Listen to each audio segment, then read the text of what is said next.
Dear students, in the last class, I will teach you about the CO2 fixation in green plants. And this, according to them, the plants are classified into three categories, that is C3 plants and C4 plants and CAM plants. C3 plants में CO2 fixation जो होता है उसके लिए जो metabolic pathway है वो Calvin cycle है जिसको हम डील कर चुके हैं। और C4 प्लांट्स में जो होता है पाया जाता है वो हेचन-स्लैक साइकिल है जिसमें C3 साइकिल और C4 साइकिल दोनों रन करती है, वो भी हम डील कर चुके हैं। और अब आज की क्लास में हम डील करते हैं कैम प्लांट्स के बारे में, और जहाँ पे कि ग्रेजुलेशन एसिड मेटाबॉलिज्म पाया जाता है। कैम प्लांट्स जो है इनकी अपनी कुछ स्पेशल कैरेक्टर्स होते हैं, और ये प्लांट्स जो होते हैं दे आर सर्टन प्लांट्स जो कि स्पेशली सकुलेंट प्लांट्स होते हैं जो सेमी एरिड कंडीशंस में ग्रो करते हैं, और वो फ्री एटमॉस्फेरिक जो CO2 फिक्सेशन होता है, कार्बन डाइऑक्साइड का फिक्सेशन होता है, वो हमेशा रात के समय करते हैं, डार्क में। दूसरा इनका कैरेक्टर होता है, ये प्लांट्स जो होते हैं ये diagonal pattern of organic acid formation करते हैं, यानी ऑर्गेनिक एसिड का फॉर्मेशन होता है वो दो तरीके से होता है। जैसे कि इनमें जो है they accumulate organic acids in the leaves at night. इनमें ऑर्गेनिक एसिड का एक्यूमुलेशन जो होता है रात के समय होता है, और दिन के समय ये जो ऑर्गेनिक एसिड एक्यूमुलेट होते हैं डार्क में वो दिन के समय वो कम हो जाते हैं। तीसरा कैरेक्टर होता है this process was first observed in. ये जो प्रोसेस है सबसे पहले पाया गया था क्रैसुलेशन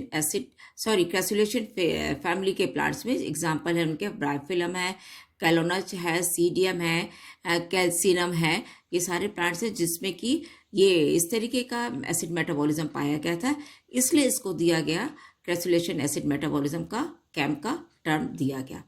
चौथा है ये प्लांट जो होते हैं ये यूजुअली सकुलेंट्स होते हैं और एक्सट्रीमली जेरिक कंडीशंस में पाए जाते हैं, यानी डेजर्ट्स में पाए जाते हैं।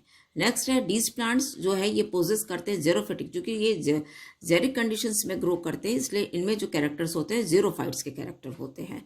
जैसे कि थिक क्यूटिकल होगा, स्टोमेटा संकन होगा, और लीव जो होती है वो रिड्यूस होती है स्पाइंस में, ताकि कि इसमें लॉस ऑफ वाटर कम हो जाए। जेरिक कंडीशंस में है, यदि स्टोमेटा ओपन होगा दिन में तो क्या होगा कि वाटर लॉस ज़्यादा हो जाएगा और ये ड्राई हो जाएंगे। नेक्स्ट कैरेक्टर है stomata of these plants are close during day time and open at night. इसमें जो स्टोमेटा होता है वो एक तो संकन है, दूसरा है कि ये दिन के समय क्लोज होता है ताकि इनमें से वाटर दिन में जो है लाइट ज़्यादा होगी, गर्मी ज़्यादा होगी तो वाटर लॉस ज़्यादा हो जाएगा, इसलिए स्टोमेटा जो है दिन के समय क्लोज होता है और नाइट के समय ओपन होता है ताकि CO2 का जो एंट्री है वो स्टोमेटा के थ्रू नाइट में हो जाए। नेक्स्ट कैरेक्टर है मेटाबॉलिक पाथवे और these plant show acidification in darkness and deacidification in light. ऐसे प्लांट्स में जो है क्या होता है कि रात के समय एसिड का एक्यूमुलेशन होता है, ऑर्गेनिक एसिड जो होते हैं वो बनता है और इकट्ठा होता है, और दिन के समय इसी डी एसिडिफिकेशन होता है, ये एसिड जो है वो ब्रेक डाउन होता है, CO2 रिलीज होता है जिसका कि फिक्सेशन होता है। नेक्स्ट कैरेक्टर है leaves of this plants are made up of large number of chloroplast bearing mesophyll cells. इन प्लांट्स की जो लीव्स होती हैं उनमें बहुत ज़्यादा जो है क्लोरोप्लास्ट पाया जाता है और जो कि मेसोफिल सेल्स में प्रेजेंट होती हैं। नेक्स्ट कैरेक्टर है इस प्लांट में जो वेस्कुलर बंडल होता है वो बंडल शीथ सेल से सराउंडेड नहीं होता है। नेक्स्ट कैरेक्टर है stomata are close during the day in order to conserve water. पहले भी हम आपको बता चुके हैं कि इस प्लांट के जो स्टोमेटा होते हैं वो संकन होते हैं और डे टाइम में वो क्लोज होते हैं जिससे कि वो वाटर को कंजर्व कर सकें, वाटर को सेव कर सकें। Next character CAM plants refix CO2 which is released in respiration whereas other plants lose it. क्या होता है कि कैम प्लांट्स में जो CO2 जो रिलीज होती है रेस्पिरेशन में, रेस्पिरेशन का मतलब है ब्रेकडाउन ऑफ ऑर्गेनिक मैटर जिसमें कि CO2 और एनर्जी रिलीज होती है, तो कैम प्लांट्स में जो CO2 रेस्पिरेशन से रिलीज होती है वो फिर रीफिक्स होती है, जबकि अदर प्लांट्स में उसका रीफिक्सेशन नहीं होता है। अब हम आते हैं कैम साइकिल कैसे, या ये जो कैम मेटाबॉलिज्म है वो कैसे रन करता है। ये आप देख रहे हैं स्टोमेटा है, ये प्लांट है, और ये नाइट के समय क्या क्या प्रोसेस होती है और डे के समय क्या प्रोसेस होती है वो इस तरीके से एक दूसरे से कनेक्टेड है। होता क्या नाइट में जो कार्बोहाइड्रेट है, कार्बोहाइड्रेट जो ऑलरेडी बना है डे में वो कार्बोहाइड्रेट नाइट के समय ग्लाइकोलिसिस, क्योंकि कार्बोहाइड्रेट बना है तो रेस्पिरेशन के प्रोसेस जो है वो साइमल्टेनियसली ऑल द टाइम चलती है, तो उस कार्बोहाइड्रेट का ब्रेकडाउन होता है। और कार्बोहाइड्रेट के ब्रेकडाउन में पहला स्टेप होता है glycolysis, that is breakdown of glucose molecule. उसका ब्रेकडाउन होगा और फॉर्मेशन होता है फॉस्फोइनॉल पायरुविक एसिड का, जो कि पेप है, and this is 3 carbon containing compound. PEP जो है हमेशा 3 कार्बन कंटेनिंग कंपाउंड है। और जब CO2 एस्टोमेटा के थ्रू एंटर करता है, कि एस्टोमेटा रात के समय ओपन है और CO2 उसके थ्रू आता है, तो ये पेप के साथ कंबाइन करता है और एंजाइम जो इसमें मदद करता है, हेल्प करता है, दैट इज पेप कार्बोक्सिलेज। ये बनाता है 4 carbon containing compound, that is oxaloacetic acid. ये oxaloacetic acid 4 carbon containing compound है, और इस ऑक्सैलोएसिटिक एसिड का रिडक्शन होता है मैलिक एसिड में। और जो एंजाइम इसमें हेल्पफुल होता है दैट इज मैलिक डिहाइड्रोजनेज। और यहाँ पे NADPH2 जो रिड्यूसिंग एजेंट है उसका वो जो होता है कन्वर्ट होता है NADP में। ये मैलिक एसिड जो है ये दिन के समय जो है वो क्या होता है कि इसका ब्रेकडाउन होता है और डीकार्बोक्सिलेशन होता है डे टाइम में।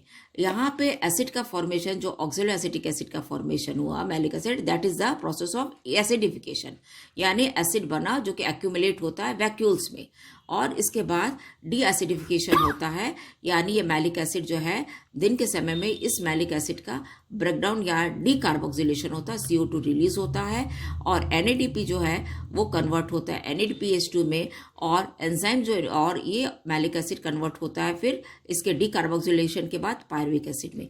ये पायरुविक एसिड जो है पेप कार्बोक्सिकाइनेज की मदद से पायरुविक एसिड में कन्वर्ट होता है, और ये CO2 जो है तब ये डे टाइम में वहाँ पे कैल्विन साइकिल रन करती है। RUBP रिबेलोज बाइफॉस्फेट प्रेजेंट है जो भी, और सारे एंजाइम्स प्रेजेंट है, और यहाँ पे ये क्या होता है कैल्विन साइकिल रन करती है जिसके थ्रू ये कार्बोहाइड्रेट बनता है।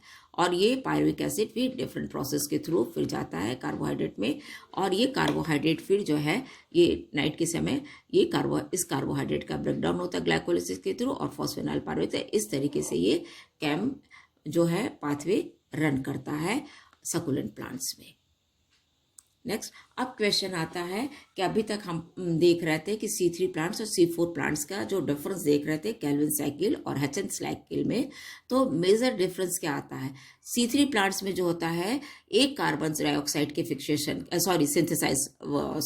वन ग्लूकोज मॉलिक्यूल के सिंथेसिस के लिए 18 ATP मॉलिक्यूल्स की जरूरत होती है। एक ग्लूकोज मॉलिक्यूल बनाने के लिए C3 प्लांट्स में 18 ATP मॉलिक्यूल्स की ज़रूरत होती है, और इस प्रोसेस में 4 इलेक्ट्रॉन जो है एक H2O मॉलिक्यूल के ब्रेकडाउन के बाद 4 इलेक्ट्रॉन्स रिलीज करते हैं, और जिसके लिए 8 क्वांटा ऑफ लाइट्स की ज़रूरत होती है। 4 फोटो सिस्टम 1 पे ज़रूरत होती है 4 क्वांटा ऑफ लाइट, और 4 quanta of light at PS2 to reduce 1 molecule of CO2 और to generate 1 molecule of O2, क्योंकि एक जब CO2 मॉलिक्यूल रिलीज होता है तो 1 मॉलिक्यूल ऑफ CO2 जब रिड्यूस होगा तो 1 मॉलिक्यूल ऑफ O2 जो है वो जनरेट होता है, and 2 molecules of each of ATP and NADPH2, and thus only 12 ATP are generated in generation of 6 O2। यानी कि जब 6 ऑक्सीजन मॉलिक्यूल यानी 6 कार्बन डाइऑक्साइड मॉलिक्यूल जो है जब वो रिड्यूस होंगे तो 6 मॉलिक्यूल्स ऑफ ऑक्सीजन रिलीज होंगे, और इसके दौरान केवल 12 ATP मॉलिक्यूल का जनरेशन होता है। But in this process 18 ATP are required, लेकिन हमें पूरे 6 CO2 को रिड्यूस करने के लिए 18 ATP चाहिए। Now it is assume that an additional 2 ATP जो बाकी जो 2 ATP additional 2 quanta of light, ATP नहीं, एडिशनल 2 क्वांटा ऑफ लाइट जो है वो सफिशिएंट होता है टू प्रोवाइड एक्स्ट्रा ATP बनाने के लिए 2 क्वांटा ऑफ लाइट मिल जाए तो इससे नेक्स्ट जो एक्स्ट्रा ATP चाहिए उसका हो जाता है। 10 photon of light are required to reduce 1 molecule of CO2। एक मॉलिक्यूल CO2 का रिड्यूस करने के लिए टोटल 10 फोटोन ऑफ लाइट चाहिए।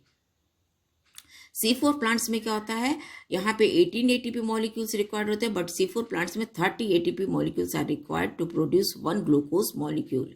एक ग्लूकोज मॉलिक्यूल को बनाने के लिए यहाँ पे 30 ATP चाहिए, जबकि C3 प्लांट्स में एक ग्लूकोज मॉलिक्यूल बनाने के लिए हमें 18 ATP मॉलिक्यूल चाहिए are required.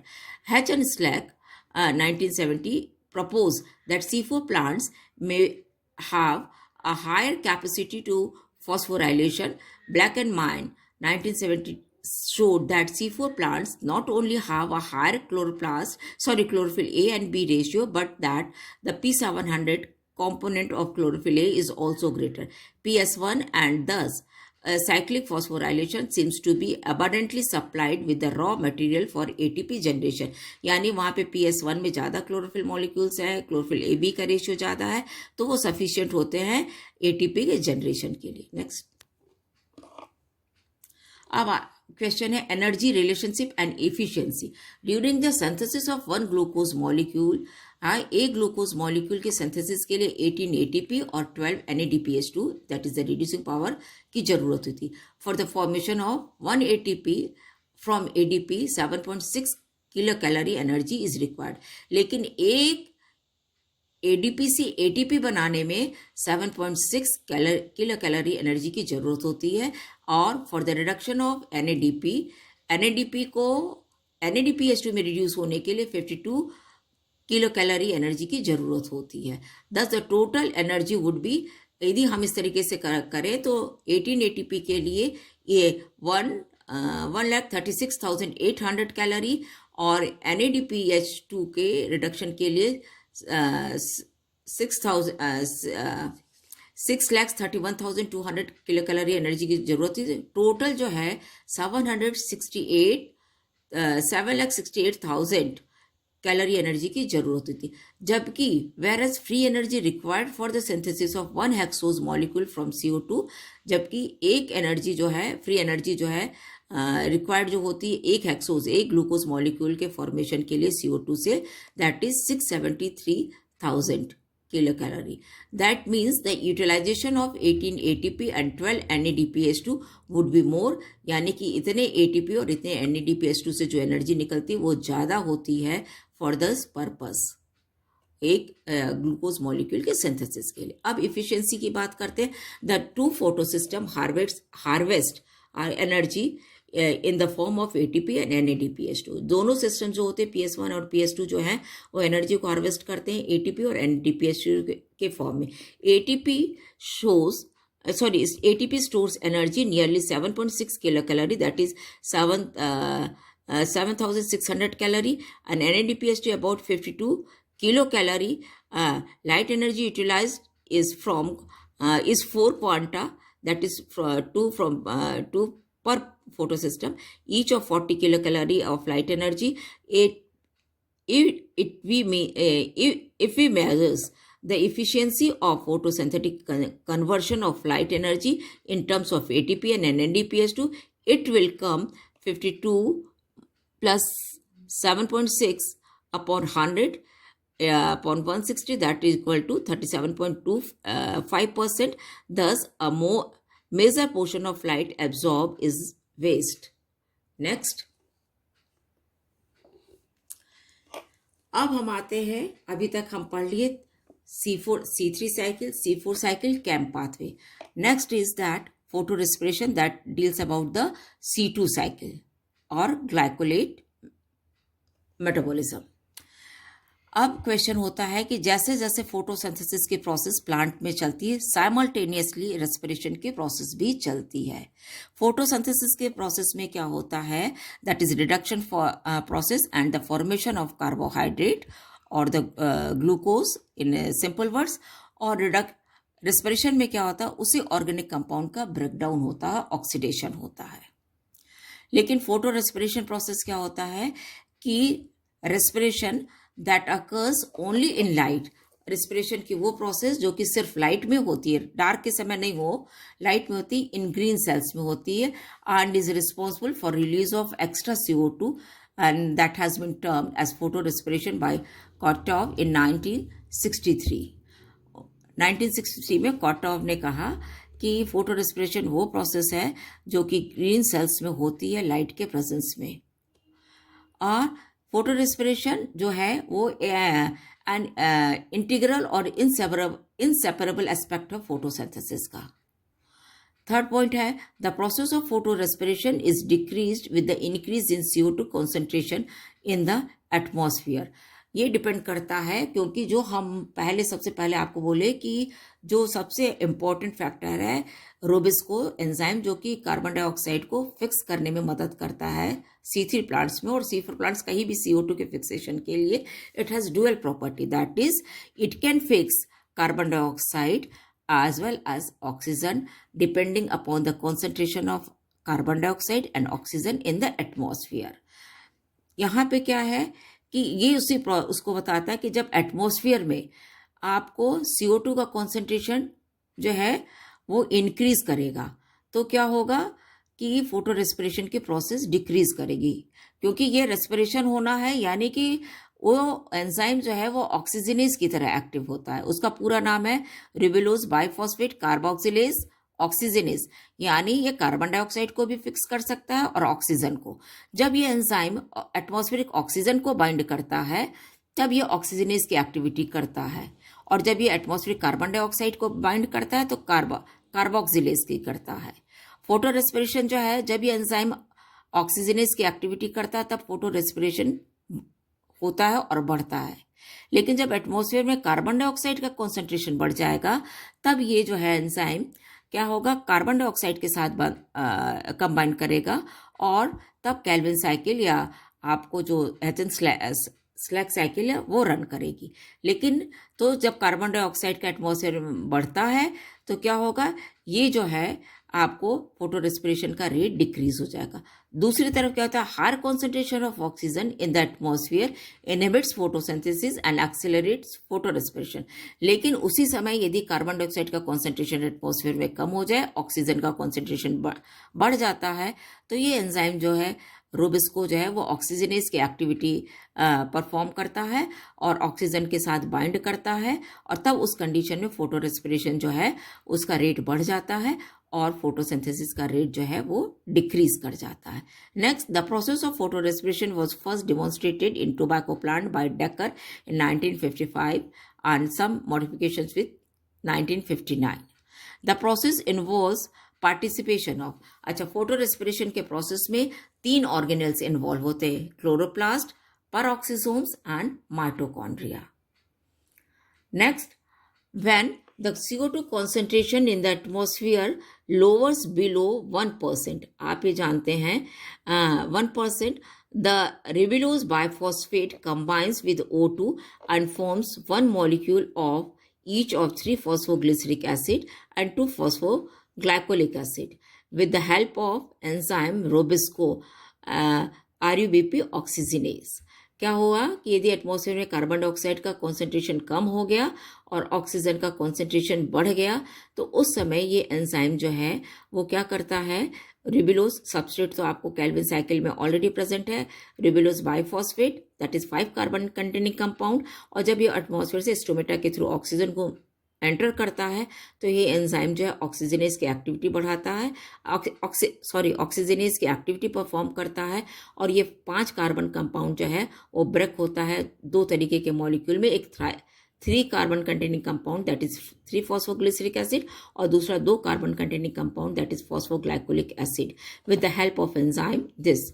The next is that the 2 phosphoglycolic acid loses 1 phosphate in presence of enzyme phosphatase and converted into glycolic acid. ये फॉस्फोग्लाइकोलिक एसिड जो बनता है वो फॉस्फेटेज एंजाइम की मदद से कन्वर्ट होता है ग्लाइकोलिक एसिड में और एक फॉस्फेट जो है वो रिलीज हो जाता है। Next, the glycolic acid synthesized in chloroplast is then transported to the peroxisome, और ये ग्लाइकोलिक एसिड का फॉर्मेशन जो हो रहा है ये कहाँ पे हो रहा है, क्लोरोप्लास्ट में, और ये ग्लाइकोलिक एसिड तब वहां से ट्रांसपोर्ट होता है पेरोक्सिसोम में, and the glycolic acid reacts with oxygen, यहाँ पे ये ऑक्सीजन से रिएक्ट करता है and oxidises the glycolic acid and hydrogen peroxide.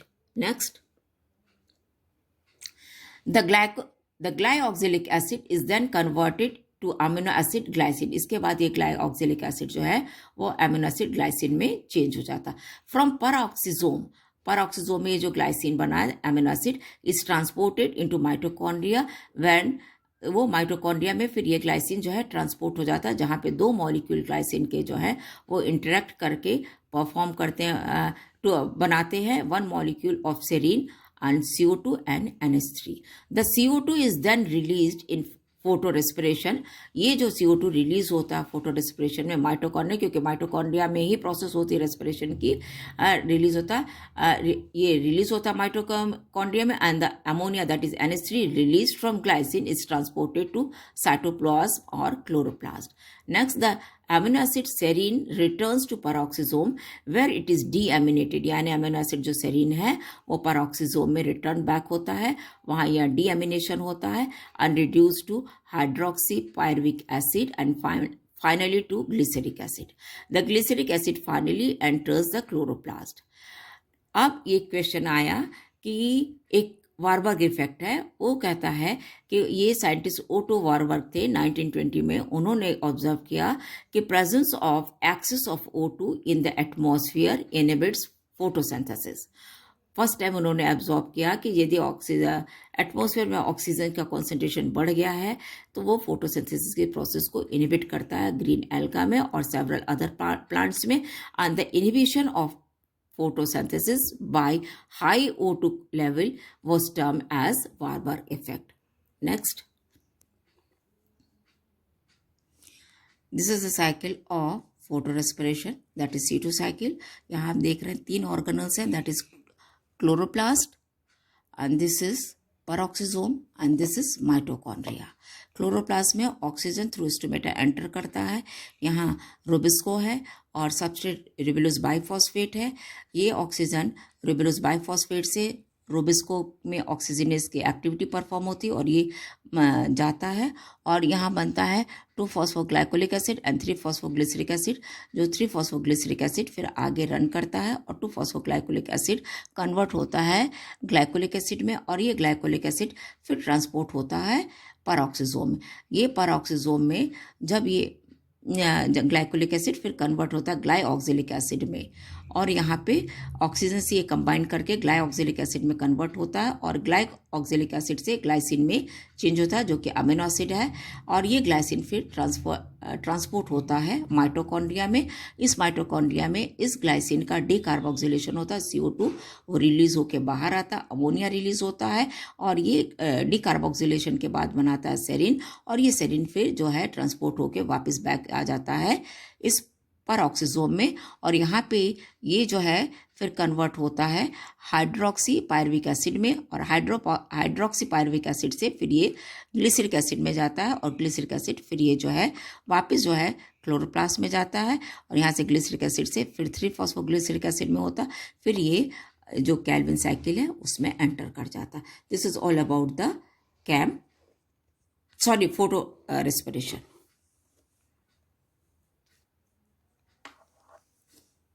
And now we come to the most important thing is that कि फोटोसिंथेसिस के प्रोसेस में बहुत सारे फैक्टर्स इन्वॉल्व होते हैं. बहुत सारी चीज़ें जो है जो रेट ऑफ फोटोसिंथेसिस को डिसाइड करती हैं. जैसे कि आप ये जानते हैं कि लाइट है, कार्बन डाइऑक्साइड है, टेम्परेचर है, वाटर है, पिगमेंट एंड मिनरल है. ये सारे जो फैक्टर्स हैं उनकी क्वालिटी, क्वांटिटी, कॉन्सेंट्रेशन वो रेट ऑफ फोटोसिंथेसिस को डिसाइड करती है. और ये देखा गया कि किसी भी फैक्टर का जो सबसे मिनिमम अमाउंट क्या है, ये मिनिमम वैल्यू है जो कि फोटोसिंथेसिस की रेट को, या ऑप्टिमम वैल्यू क्या होगी या मैक्सिमम वैल्यू क्या होगी जो कि इंडिविजुअल फैक्टर्स के जो कि ये करेगी रेट ऑफ फोटोसिंथेसिस को डिसाइड करेगी. For example, the optimum CO2 concentration was greater at higher light intensity than lower light intensity. इनका कहना है कि ऑप्टिमम CO2 कॉन्सेंट्रेशन जो है वो हमेशा जो है ज़्यादा होगा हाई लाइट इंटेंसिटी में लोअर लाइट इंटेंसिटी से के कंपैरिजन में. And the light becomes insufficient in the latter case for the utilization of total CO2.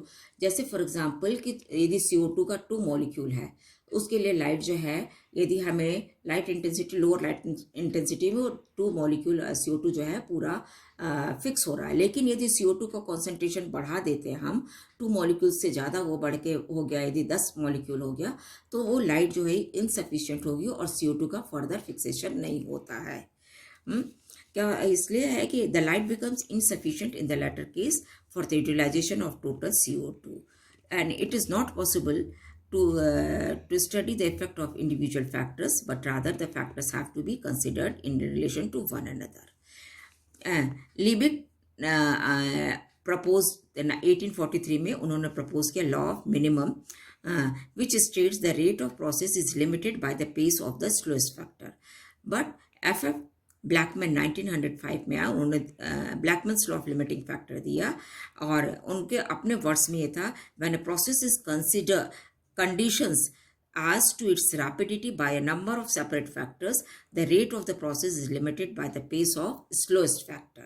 यानी उन्होंने कहा कि यदि किसी भी प्रोसेस को यदि हम कंडीशंस करते हैं, नंबर ऑफ सेपरेट फैक्टर्स हैं और सबकी रैपिड उसको रैपिड उसमें ले आना है, तो रेट ऑफ प्रोसेस जो है वो लिमिट कर होती है. जो सबसे स्लोएस्ट फैक्टर होता है वो डिसाइड करता है रेट ऑफ उस प्रोसेस की रेट को. For example, suppose a leaf to utilize 5 mg of CO2 per hour, and if CO2 is totally absent from the atmosphere, the photosynthesis will not occur. जबकि यदि 5 mg यदि कोई leaf utilise करता है CO2 को 1 घंटे में 5 mg ऑफ CO2, यदि CO2 को टोटली एब्सेंट कर दिया जाए तो फोटोसिंथेसिस की प्रोसेस नहीं होती है, क्योंकि जो स्लोएस्ट फैक्टर, जो सबसे कम फैक्टर है CO2, वो डिसाइड कर दे रहा प्रोसेस आगे होगा या नहीं. Increase in the amount of CO2 in the atmosphere will increase the rate of photosynthesis. यानी कि जब हम CO2 का एटमॉस्फेयर में कॉन्सेंट्रेशन बढ़ा दे रहे हैं तो रेट ऑफ फोटोसिंथेसिस भी इंक्रीज होती है.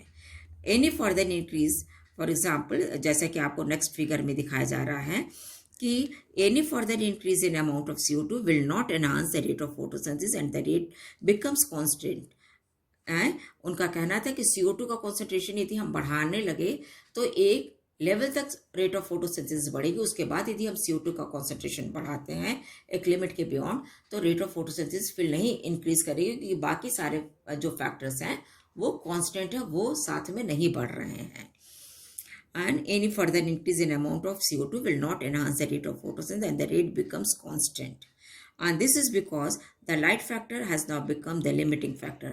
जैसे एग्जाम्पल में कहा कि CO2 बढ़ा दिया लेकिन लाइट नहीं बढ़ाई तो लाइट जो है वो लिमिटिंग फैक्टर हो गया. Addition of CO2 when coupled with the increase in light intensity also increase the rate of photosynthesis. उन्होंने कहा कि यदि CO2 का कॉन्सेंट्रेशन बढ़ा रहे हैं, यदि उसके साथ लाइट का भी कॉन्सेंट्रेशन बढ़ेगा तो रेट ऑफ फोटोसिंथेसिस बढ़ जाएगी.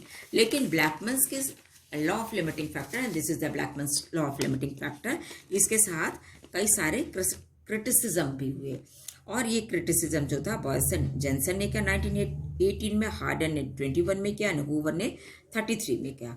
उनके हिसाब से क्या था कि rate of photosynthesis decline gradually in the form of curvature and not abruptly as was assume by Blackman. उनका कहना था कि ब्लैकमैन के कहने से कि उसके बाद एक अमाउंट के बाद या एक वैल्यू के बाद पहुंचने के बाद रेट ऑफ फोटोसिंथेसिस अचानक से गिर जाती है, जबकि उनका कहना था कि वो जो फॉल डाउन होता है रेट ऑफ फोटोसिंथेसिस में वो एक कर्वेचर स्लोली वो डाउन होता है. और उसका रीज़न क्या था कि all the chloroplast in a leaf are not under the same environmental conditions at a given time. उनका कहना था किसी भी लीफ में जो जितने क्लोरोप्लास्ट हैं वो सारे एक ही इन्वायरमेंटल कंडीशंस में नहीं होते हैं. some chloroplasts receive more CO2 than the others. Similarly, some of the chloroplasts receives more light than the others. Therefore, if a factor becomes limiting, it will not be uniformly limiting to all the chloroplasts at a given time, and hence the total photosynthetic rate will not end abruptly, but it will decline gradually. अब next है factors affecting photosynthesis. जैसा कि आपके उसमें है physiological and ecological consideration of photosynthesis. That means the internal factors and the external factors which governs और which affects the photosynthesis process. In external factors, the light, carbon dioxide concentration, temperature, water, oxygen concentration, and mineral elements. These are the external factors which affects the rate of photosynthesis. The first factor is light factor. The ultimate source of light for photosynthesis in green plants is solar radiation, which moves in the form of electromagnetic waves. Out of the total solar energy reaching to the earth, about 2% is used in photosynthesis and about 10% is used in other metabolic activities. And light varies in intensity, quality, and duration. The effect of light on photosynthesis can be studied under 3 headings: light intensity, light quality, and duration of light. इसका मतलब होता है कि rate of photosynthesis जो है उसका पहला factor जो है एनवायरमेंटल फैक्टर है, वो लाइट है, जो कि प्लांट्स को सोलर रेडिएशंस के थ्रू मिलता है। और जो सोलर रेडिएशंस अर्थ में पहुंचती है, जिसका 2% जो है केवल फोटोसिंथेसिस में यूज़ होता है और 10% जो है अदर मेटाबॉलिक एक्टिविटीज़ में होता है। And rest of the radiations are waste. Light जो होता है, लाइट को जब हम स्टडी करते हैं रेट ऑफ फोटोसिंथेसिस के कंसर्न में, तो 3 वो कैटेगरी बनाई गई। एक तो है लाइट इंटेंसिटी की, कि किस लाइट की इंटेंसिटी जो फॉल हो रही लीफ में उसकी इंटेंसिटी क्या है। दूसरी लाइट क्वालिटी, यानी किस वेवलेंथ की लाइट पड़ रही है। और तीसरा फैक्टर है ड्यूरेशन, कितने टाइम की जो लाइट जो है लीफ को मिल रही है। इन तीनों फैक्टर जो है, ये तीनों फैक्टर्स जो हैं वो डिसाइड करते हैं रेट ऑफ फोटोसिंथेसिस के लाइट के कंसर्न में। फर्स्ट है light intensity. The total light perceived bye a plant depends on it's greater form, that is height and size of leaves and arrangement of leaves. Of the light falling on a leaf, about 80% is absorbed and 10% is reflected and 10% is transmitted. Leaf पे जितनी light fall होती है, जिसमें कि 80% तो leaf absorb करता है और 10% लाइट जो है वो रिफ्लेक्ट बैक हो जाती है और 10% जो है वो ट्रांसमिट होके नीचे आ जाती है। तो ये केवल जितनी लाइट लीफ पे फॉल होती है उसका केवल 80% का यूटिलाइजेशन जो है वो लाइट फोटोसिंथेसिस के लिए होता है। अब क्या होता है कि यदि लो लाइट इंटेंसिटी हो तो क्या होता है, रेट ऑफ फोटोसिंथेसिस जो है वो भी लो हो जाता है। यदि लाइट इंटेंसिटी इंक्रीज की जाए तो रेट ऑफ फोटोसिंथेसिस इंक्रीज करता है, लेकिन कुछ अदर फैक्टर्स जो होते हैं जो कि उसको लिमिट करते हैं। और बहुत ज़्यादा लाइट इंटेंसिटी होने के बाद, एक सर्टेन पॉइंट के बाद फोटोसिंथेसिस जो है, सेल्स जो है उसमें फोटो ऑक्सीडेशन हो जाता है और इस रेट ऑफ फोटोसिंथेसिस वहाँ पे एकदम कम हो जाती है। और इस फेनोमेनन को हम लोग कहते हैं solarization. Requirement of light intensity by the plant varies. For example, certain plants require low light intensity for optimum photosynthesis and love shady habits. और सबको, हर प्लांट्स के अपने अपने डिफरेंट कैरेक्टर्स होते हैं। कुछ जो होते हैं शेडी प्लांट्स होते हैं जो कि छाए में रहना पसंद करते हैं, तो वहाँ पे लो लाइट इंटेंसिटी जो होती है वो फोटोसिंथेसिस के लिए, ऑप्टिमम फोटोसिंथेसिस के लिए सफिशिएंट होती है। एंड ऐसे प्लांट्स को हम लोग कहते हैं सीजियोफाइट्स। लेकिन दूसरी तरफ कुछ ऐसे प्लांट्स होते हैं जो कि लाइट इंटेंसिटी को लव करते हैं या हाई लाइट इंटेंसिटी को पसंद करते हैं फॉर ऑप्टिमम फोटोसिंथेसिस को। ऐसे प्लांट्स को हम लोग कहते हैं हीलियोफाइट्स। अब नेक्स्ट आते हैं हम लाइट क्वालिटी। फोटोसिंथेटिक पिगमेंट जो होते हैं, फोटोसिंथेटिक पिगमेंट जो हैं वो part, that is photosynthetic active radiations, जिसको हम visible part of the spectrum भी कहते हैं, उसको एब्जॉर्ब करते हैं। और ये फोटोसिंथेटिक पिगमेंट्स में जो क्लोरोफिल मॉलिक्यूल्स होते हैं सबसे ज़्यादा जो है ब्लू और रेड लाइट को एब्जॉर्ब करता है। और इसीलिए जो हाई रेट ऑफ फोटोसिंथेसिस जो है वो हमेशा ब्लू और रेड लाइट में होती है। मैक्सिमम फोटोसिंथेसिस जो है वो रेड लाइट में ऑब्जर्व की गई है in comparison to blue light, यानी कि रेड लाइट में सबसे ज़्यादा फोटोसिंथेसिस, उसके बाद ब्लू लाइट में। और ग्रीन लाइट में जो है मिनिमम इफेक्ट होता है या नो फोटोसिंथेसिस है, जिसको कि हम आपको पहले डिस्कस कर चुके हैं कि किस वजह से ग्रीन लाइट में फोटोसिंथेसिस नहीं हो पाती है। दूसरी तरफ red alga show maximum photosynthesis in green light and brown alga in blue light. अब आता है ड्यूरेशन ऑफ लाइट, मतलब लाइट कितनी लॉन्गर ड्यूरेशन तक किसी प्लांट को मिलती है, दैट इज लाइट पीरियड जो है वो फेवर करता है फोटोसिंथेसिस को। जनरली कोई भी प्लांट जो होता है 10 से 12 घंटे जो है पर डे लाइट के लिए, किसी भी प्लांट के लिए 10 से 12 घंटे लाइट की ज़रूरत होती है, जो कि गुड फोटोसिंथेसिस को फेवर करता है। लेकिन actively exhibit photosynthesis under continuous light without being damaged का कुछ प्लांट्स ऐसे होते हैं जिनको कि कंटिन्यूअस लाइट की ज़रूरत होती है। और ये कंटिन्यूअस लाइट जब ज़रूरत होती है तब उनको हम आर्टिफिशियल लाइट प्रोवाइड करते हैं। नेक्स्ट फैक्टर है दैट इज कार्बन डाइऑक्साइड। जैसा कि आप जानते हैं कार्बन डाइऑक्साइड जो एटमॉस्फेयर में प्रेजेंट है दैट इज 0.03%। और ये क्या होता है, ये रियली लो कॉन्सेंट्रेशंस होता है। और ये क्या होता है, लिमिटिंग फैक्टर जो है उसका बहुत बड़ा रोल है इसमें कार्बन डाइऑक्साइड का। और जब इंक्रीज करते हैं कार्बन डाइऑक्साइड के कंसेंट्रेशन को लेबोरेटरी कंडीशन में, तब लाइट और टेम्परेचर भी साथ में are not the limiting factor and rate of photosynthesis increases. और जब increase is observe up to 1% of carbon dioxide का कॉन्सेंट्रेशन, जब 1% तक कार्बन डाइऑक्साइड का कॉन्सेंट्रेशन बढ़ता रहता है तब तक रेट ऑफ फोटोसिंथेसिस बढ़ती है। लेकिन यदि उसी समय यदि रेट ऑफ फोटोसिंथेसिस को कार्बन डाइऑक्साइड कॉन्सेंट्रेशन को अचानक से बढ़ा दिया जाए तो प्लांट्स के लिए टॉक्सिक हो जाता है और फोटोसिंथेसिस इनहिबिट हो जाती है। Next factor is temperature. Temperature जो होता है ये भी बहुत एक इंपॉर्टेंट फैक्टर है जो रेट ऑफ फोटोसिंथेसिस को डिसाइड करता है। जैसे जैसे टेम्परेचर बढ़ता है रेट ऑफ फोटोसिंथेसिस बढ़ता है, और 40 डिग्री सेंटीग्रेड तक तो रेट ऑफ फोटोसिंथेसिस बढ़ता है। लेकिन इस टेम्परेचर के बियॉन्ड जाने पे क्या है, रेट ऑफ फोटोसिंथेसिस जो है वो डिक्रीज कर जाता है। High temperature results into the deactivation, क्योंकि जब हम 40 डिग्री के ऊपर जाते हैं तो सभी लोग जानते हैं कि एंजाइम जो है डीएक्टिवेट हो जाते हैं, और जिससे जो कि डार्क रिएक्शन होता है, जो कि CO2 फिक्सेशन है, वो पूरी तरह से अफेक्टेड होता है। क्योंकि एंजाइम्स वहाँ पे नहीं होगा तो किसी भी प्रोडक्ट का बनना संभव नहीं होगा। और ये हम जानते हैं कि कुछ ऐसे एग्जाम्पल्स है जहाँ फोटोसिंथेसिस जो होती है 0 डिग्री सेंटीग्रेड पे ही स्टॉप हो जाती है, जिसके एग्जाम्पल है कोनिफर्स। और कुछ ऐसे भी प्लांट जहाँ -35 डिग्री सेंटीग्रेड तक फोटोसिंथेसिस चलती है। और सिमिलरली फोटोसिंथेसिस जो है, जो सर्टन प्लांट्स है वह 40 to 50 डिग्री सेंटीग्रेड चलती है। लेकिन कुछ ऐसे ब्लू ग्रीन एल्गा या बैक्टीरिया हैं जो कि जहाँ पे फोटोसिंथेसिस जो है 70 डिग्री सेंटीग्रेड तक चलती है। नेक्स्ट का factor is water. It acts, ये बहुत रेयरली जो है लिमिटिंग फैक्टर का काम करता है, क्योंकि less than 1% of water absorb by A plant is used in photosynthesis.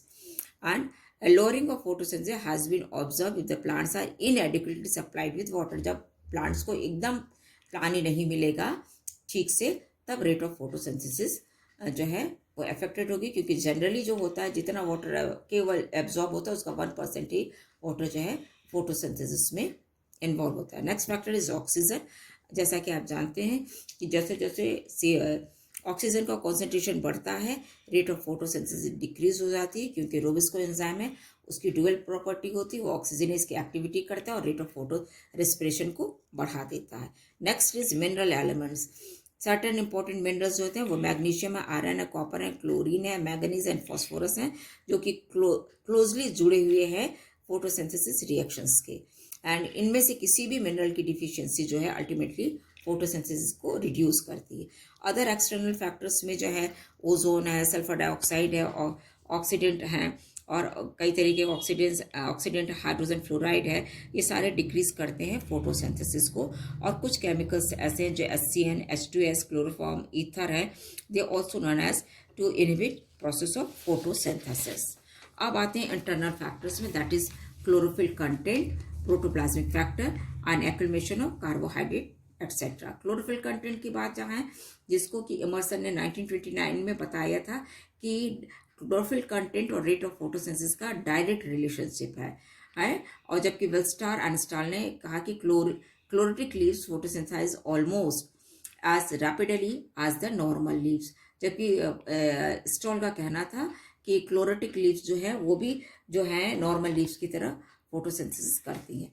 Protoplasmic factor जो है इसका भी अपना एक रोल होता है रेट ऑफ फोटोसिंथेसिस में। क्या कि these factors affect the dark reaction. Protoplasmic factor जो है वो डार्क रिएक्शन को अफेक्ट करता है। The decline in rate of photosynthesis at temperature above 30 degree centigrade or at strong light intensity in many plants suggests the enzymatic nature of this unknown factor। क्योंकि जब enzyme का nature change हो जाएगा, deactivate हो जाएगा, तो वो protoplasm में चूंकि वो प्रेजेंट होता है तो वो अल्टीमेटली फोटोसिंथेसिस को अफेक्ट करेगा।